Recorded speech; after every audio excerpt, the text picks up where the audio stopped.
क्षितिजचं एक आहे की ते जेव्हा मराठी बोलतात त्याला सुद्धा मराठी सबटायटलची गरज आहे. तुमच्यात मीमपणा नाही ना, तुम्ही असे असे आहात ना, मुळात तो मऊ आहे बिचारा. पण या सगळ्यांच्या सपोर्टमुळे तो कडकनाथ झाला. असा जर माणूस मला दिसला तर मी थोबाड फोडीन त्याचं. पण आता मला छान वाटतंय. तुम्ही प्रयत्न केला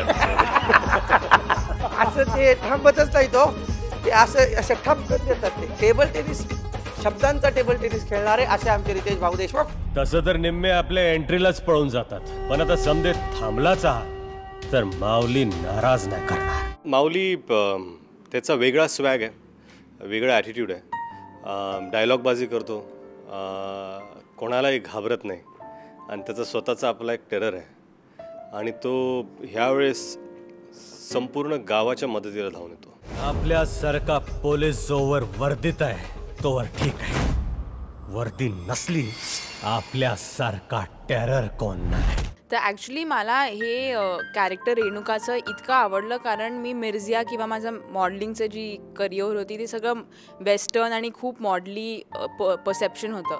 पण माऊलीमध्ये रेणुका खूप म्हणजे गावाची मुलगी आहे, ग्रामीण मराठी बोलते, इंडियन अवतारमध्ये, म्हणून माझ्यासाठी ते खूप मोठी गोष्ट होती कारण काय it was like a perception breaker. तर फर्स्टली तर आय एम व्हेरी हॅपी की आदित्य रितेशनी मला इमॅजिन केलं एका इंडियन अवतारमध्ये. आणि त्याच्यासाठी तयारी म्हणजे जसं मी म्हणाली की आदित्य आणि क्षितिज माझ्या मागे बसून लँग्वेज माझ्याकडनं खूप त्यांनी त्याच्यावर काम केलं कारण नॉर्मल मराठी बोलत नाही, त्याच्यावर थोडं लिंगो डायलेक्ट आहे, तर त्याच्यावर आम्ही खूप काम केलं. जमलंय बघा. बॉडी लँग्वेज वाईज म्हणजे ती अशी खूप बिंदास मुलगी आहे, अग्रेसिव्ह मुलगी आहे, तर ते थोडंफार आलंच नॅचरली, म्हणजे ते आहे माझ्यात. आय थिंक रागाचा कापूर आधी धरणाऱ्याचाच हात जाळतो. बरोबर आहे सर, हाच मेसेज मला आला सकाळी. नायकाच्या जशा अनेक बाजू असतात तशा खलनायकाच्या सुद्धा अनेक बाजू असतात. बहुतेकदा खलनायक हा ढोबळ पद्धतीनेच दाखवला जातो, परंतु तो खलनायक इथे दाखवत असताना लेखकाची आणि दिग्दर्शकाची इतकी मदत होते की त्यांच्या विजनमधला तो खलनायक आहे. काय साहेब, गावात रेंज येत नाही आणि तुम्ही देव आणायला. अमानवी वृत्तीचा एक मानव आहे की जो ज्याला सगळं म्हणजे विनाशाकडे न्यायचं आहे, लोकांचा विनाश आणि स्वतःचा उत्कर्ष साधणारा हा माणूस आहे.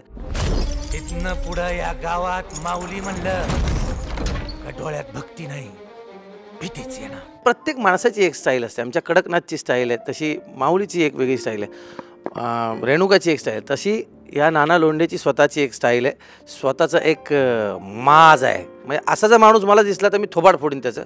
पण आता मला छान वाटतंय. तुम्ही प्रयत्न केला.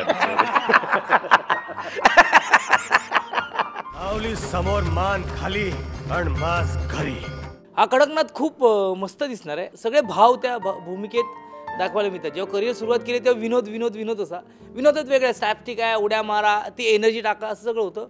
आता कुठेतरी ठहरावाले कॅरेक्टर मिळतात. हा कडकनाथ भाऊक आहे, हा कडकनाथ लवेबल आहे, पण हा कडकनाथ ना शोधतोय काहीतरी, स्वतःची शक्ती शोधतोय, स्वतःचा स्ट्रेंथ शोधतोय आणि त्याच्याकडे ते नाही ना, म्हणून तो लोकांना खूप तो खोटा पोलीस आहे, त्यामुळे बहुरुपयाचं काम करतोय.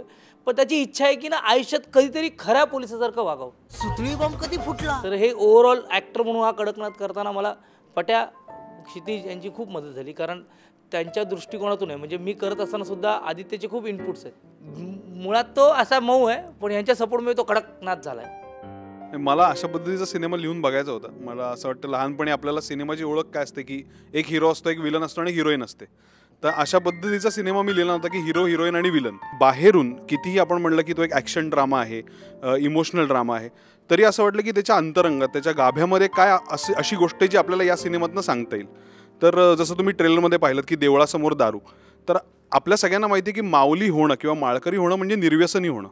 तर निर्व्यसन आणि व्यसन यांचा लढा येऊ शकतो का त्याच्या गाभ्यामध्ये, आणि मग बाहेरनं त्याला अख्खा ॲक्शनचा तडका असू शकतो का.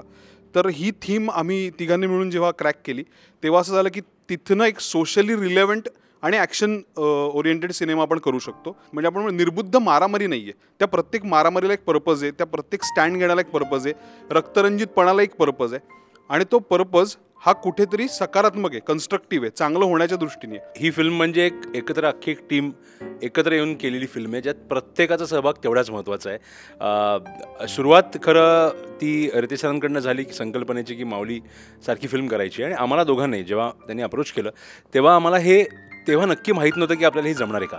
करायची इच्छा होती आणि काहीतरी माऊलीसारखी धमाकेदार फिल्म करायची संधी पण होती, म्हणून ती आम्ही घेतली. आणि मग आम्ही जो प्रवास तिथनं सुरू केला आहे, तो प्रयत्न करत करत अशा लोकांबरोबर काम करण्याची संधी मिळवत आलोत की जसं तुम्ही तो शॉट म्हणताय बेल्टमधला, तो डिझाईन केला आहे रवी वर्मान.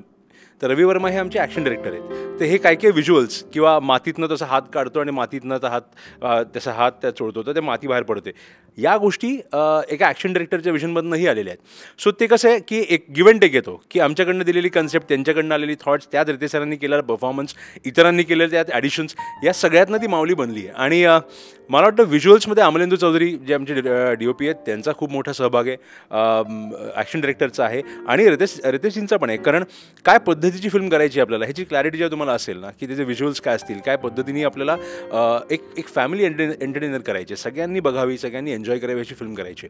सो तो जो फोकस जर क्लिअर असेल तर ती प्रोसेस जास्ती सोपी होते. कधी कधी कसं होतं, आता जशी आम्ही फास्ट फेणे केली किंवा ह्याच्या आधीच्या फिल्म्स केल्या त्यात त्याचा आवाका हातात असल्यामुळे ना आपण ती बऱ्यापैकी कंट्रोल करू शकतो आणि सोपी असते.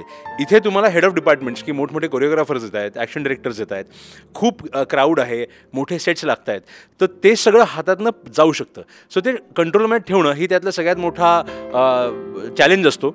आणि ते करताना त्या लोकांना ज्यांना आपण कंट्रोलमध्ये ठेवतो आहे त्यांच्याकडनं चांगलं काम घडतं आहे हे बघताना जो आनंद मिळतो ना, तो आनंद अनुभवणं सेटवर हा या फिल्मचा प्रोसेस होती. ते मला वाटतं पर्सनली विचारलं तर जे आम्ही अनुभवलं सेटवर ते स्क्रीनवर आले आणि ते तुम्हाला स्क्रीनवर फिल्म बघतानाही मिळणार ह्याची खात्री आम्ही घेतली. फॉर अ चेंज मी असं म्हणेन की क्षितिज पटवर्धन ज्यानं डायलॉग लिहिलेत त्याचा सगळ्यात आवडता डायलॉग सिनेमातला कुठला आहे तो त्याला म्हणावा.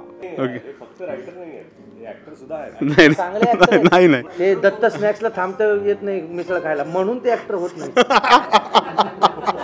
आपलं नाव ऐकलं नाही असं एक बी गाव नाही, आणि हानल्या बगर सोडलं तर माऊली आपलं नाव नाही. यापुढं गावात कोणी बापाचं नाव विचारलं तर सांगायचं इन्स्पेक्टर माऊली सर्जेराव देशमुख.